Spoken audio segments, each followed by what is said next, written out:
আউযুবিল্লাহি মিনাশ শাইতানির রাজিম বিসমিল্লাহির রহমানির রহিম নাহমাদুহু ওয়া নুসাল্লি আলা রাসূলিহিল কারীম আম্মা বা'দ। সর্বপ্রথম মহান রব্বুল আলামিনের দরবারে লক্ষ কোটি শুকরিয়া জ্ঞাপন করছি আমাদের প্রিয় নবী হযরত মুহাম্মদ সাল্লাল্লাহু আলাইহি ওয়াসাল্লামের পবিত্র কদম মোবারকে লক্ষ কোটি দরুদ ও সালাম জানাই। আমাদের প্রিয় নবী হযরত মুহাম্মদ লক্ষ কোটি দরুদ ও সালাম জানাই বাংলাদেশের সমস্ত ওলি আল্লাহ, পীর, মাশায়েখ, বুজুর্গানে দ্বীনের মোবারকে।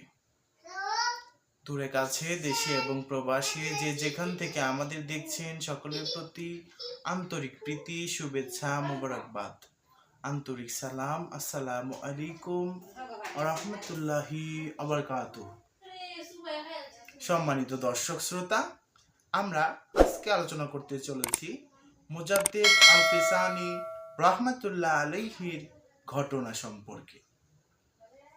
হযরত মুজাদ্দিদ আল-ফিসানি রাহমাতুল্লাহ আলাইহা তার যুগে মুহাম্মদী ইসলামকে পুনরুজ্জীবিত করার দায়িত্ব হযরত মুহাম্মদ সাল্লাল্লাহু আলাইহি ওয়াসাল্লামের পক্ষ থেকে লাভ করেছেন।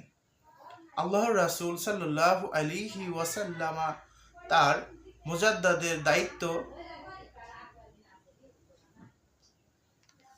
আল্লাহ রাসূল সাল্লাল্লাহু আলাইহি ওয়াসাল্লামের পক্ষ থেকে তার মুজাদ্দিদের দায়িত্ব লাভের ঘটনাটি হচ্ছে, একদিন ফজরের নামাজের সময় হযরত শেখ আহমদ শের হিন্দি রাহমাতুল্লাহ আলাইহা নিজ হুজরায় মুরাকাবা অবস্থায় বসা ছিলেন।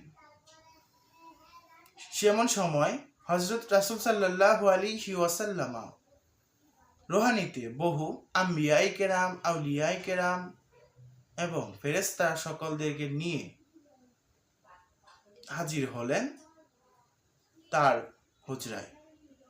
হুজুর আকরাম সাল্লাল্লাহু আলাইহি ওয়াসাল্লামের হাতে ছিল একটি অপরূপ সুন্দর পোশাক। এমন সুন্দর পোশাক দুনিয়ার কেউ কোনোদিন দেখে নাই। উহা সম্পূর্ণ নূরের তৈরি ছিল।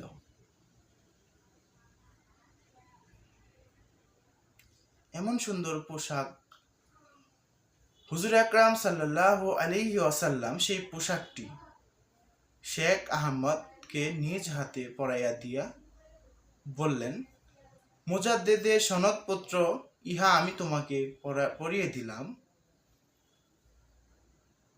আমি তোমাকে দ্বিতীয় সহস্রাব্দীর জন্য আমার প্রতিনিধি নিযুক্ত করলাম। আমি তোমাকে দ্বিতীয় আমার উম্মতের কল্যাণ কামনার জন্য তোমার হাতে দায়িত্ব ন্যস্ত করলাম।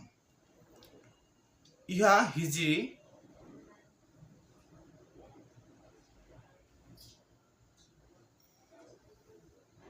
1010 সালে 10ই রবিউল আউয়াল শুক্রবারে ঘটনা। তাজকিরাতুল আউলিয়া 5ম খণ্ড, পৃষ্ঠা 118।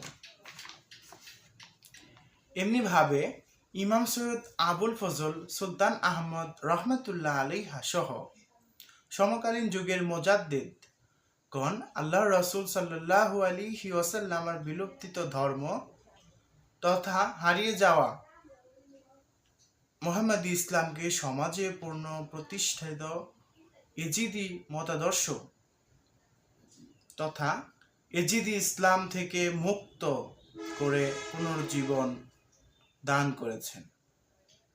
এরাই ছিল ধারাবাহিকতায় একবিংশ শতাব্দীর মুজাদ্দিদ ছিলেন আমার মহান মুর্শিদ সুফি সম্রাট হযরত সৈয়দ মাহবুবে খোদা দেওয়ানবাগী রাহমাতুল্লাহ আলাইহা।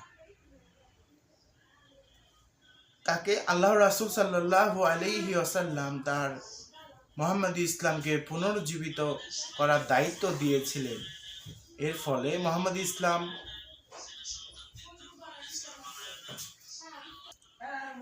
আমার মহান মুর্শিদ কিবলাজান অক্লান্ত পরিশ্রম করে কারবালা ইমাম হুসাইন রাদিয়াল্লাহু তাআলা আনহু শহীদ হওয়া মাধ্যমে বিলুপ্তিত মোহাম্মদ ইসলামকে পুনঃপ্রতিষ্ঠা করেছেন। সুধী দর্শক শ্রোতা, আশা করি আমাদের আলোচনা আপনাদের ভালো লেগেছে। যদি ভালো লেগে থাকে অবশ্যই লাইক, কমেন্ট, শেয়ার এবং সাবস্ক্রাইব করতে ভুলবেন না। সবাই ভালো থাকুন, সুস্থ থাকুন, নিরাপদে থাকুন, সেই আশাবাদ ব্যর্থ করে আমরা আজকে বিদায় নিচ্ছি। আমা তৌফিক ইল্লা বিল্লাহ। সবাই ভালো থাকবেন, নিরাপদে থাকবেন, সেই আশাবাদ ব্যর্থ করে আমরা বিদায় নিচ্ছি। ওয়াখিরু দাওয়ানা আনিল হামদুলিল্লাহি রাব্বিল আলামিন। আসসালামু আলাইকুম ওয়া রাহমাতুল্লাহি ওয়া বারাকাতুহু।